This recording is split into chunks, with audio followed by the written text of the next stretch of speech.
I'm kind of surprised that isn't a quirk making potatoes explode. I mean, I just assume that's Overhaul at that point. He can do it with anything, not just people. Oh my god. People just tuning in will be like, what did I wander into? He just, he just Overhaul just. All right, we're going with the Dio method. Overhaul just walks in, potatoes explode. That's it. He just does it for fun, just to fuck with people. Welcome to the review of episode 9 of My Hero Academia Season 4. Oh, hey, look, you started recording without telling me. Great. That means there's going to be crazy shit going on.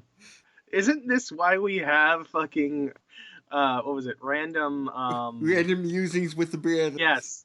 That's why we have that. Why are we doing this here? No idea. This was a pretty good episode. Oh, totally. This is a great one. We got a fucking backstory for Red Riot. That's awesome. Who actually based himself on a hero named Crimson Riot. Yes. Hell, he even changed his hair. Apparently he had black hair before he went to UA. Mm-hmm. He dyed it red because of that dude. Really interesting that he kind of has the opposite reaction as Midoriya, where he's frozen and can't move, whereas Midoriya runs out without a second thought. And even technically, Midoriya even inspired him just by doing what he did and reading it in the newspaper or on the articles, which is even more interesting. Even that one act didn't just affect him, like Midoriya himself, it affected others, including Kirishima here. Really interesting that our wall dude knocks. He goes for Aizawa, which makes sense. Take out Eraserhead so you can't erase quirks. Only to throw Fatgum and Red Riot in.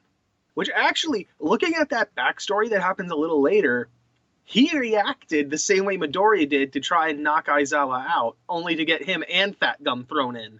I'm guessing this arc, he will get a little bit more brave in the situation. Like, by the end of the episode, he was jumping in, saving Fatgum, so maybe by the end of this arc, he'll be a whole lot braver of a hero.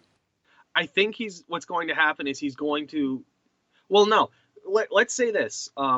Technically, he was willing to jump in right away at the start anyway. It's when his faith was shaken because his quirk got not destroyed, but like they broke through his hardening.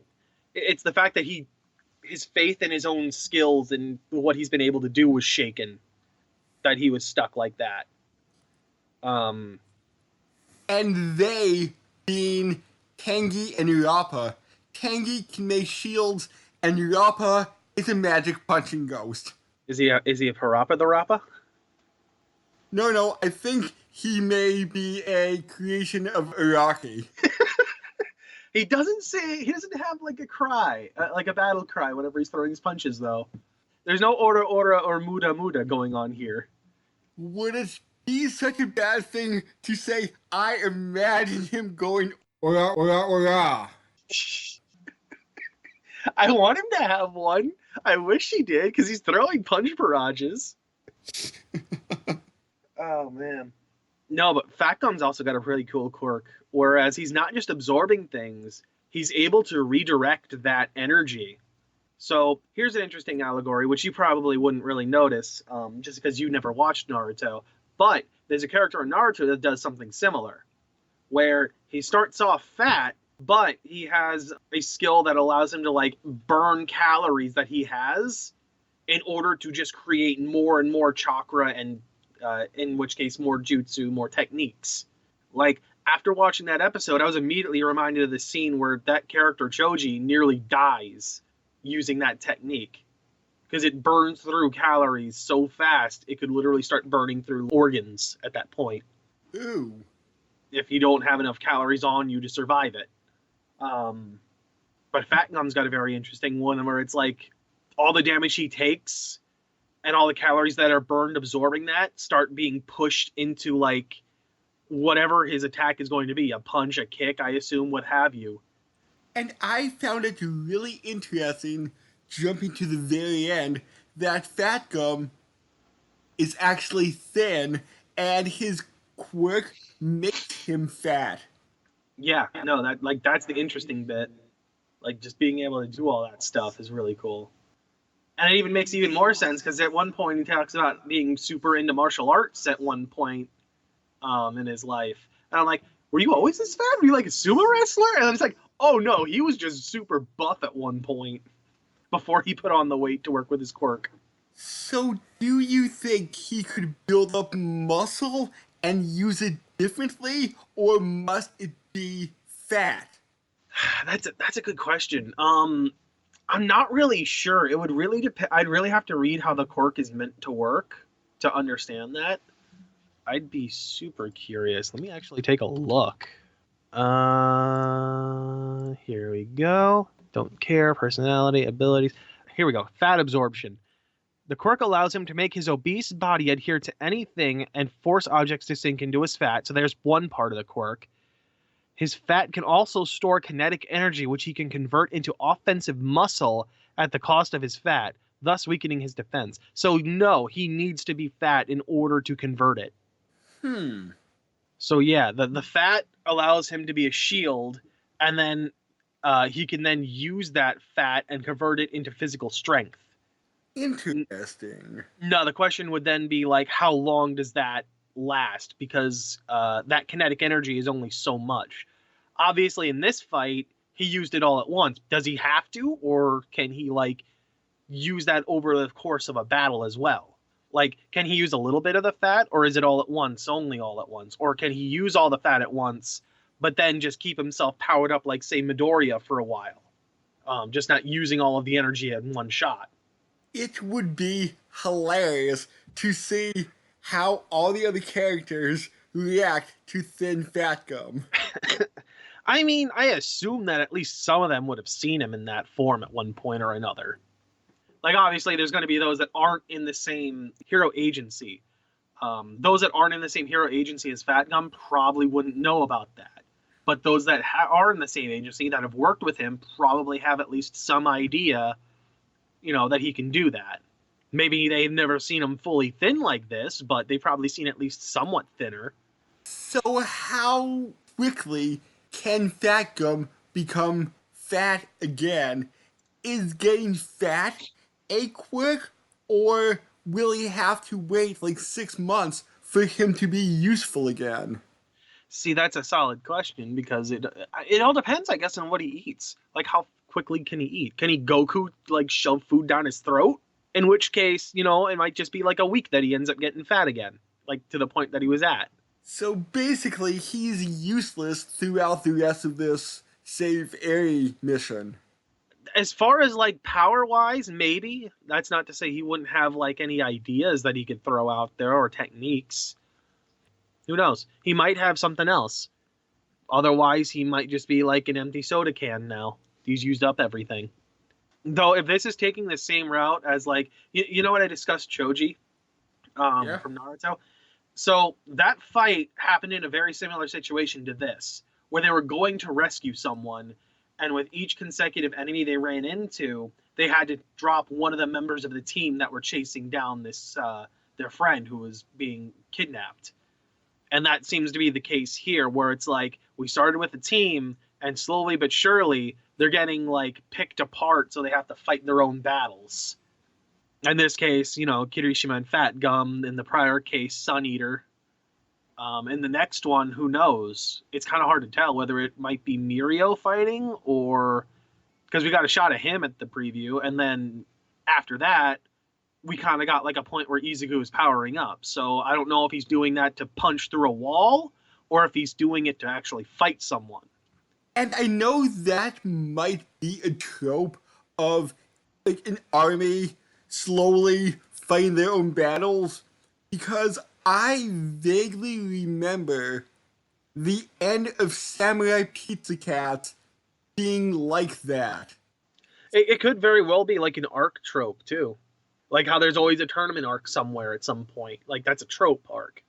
There could be very much an arc that's similar to this that I just don't know the name of it off the top of my head. And there's tropes for everything. It's true, but I mean, you can take a trope being like a core idea and then pare it down to be super interesting. right? It's the same thing as like a genre. You can watch something as shitty as like Justice League and be like, God, that was done awful.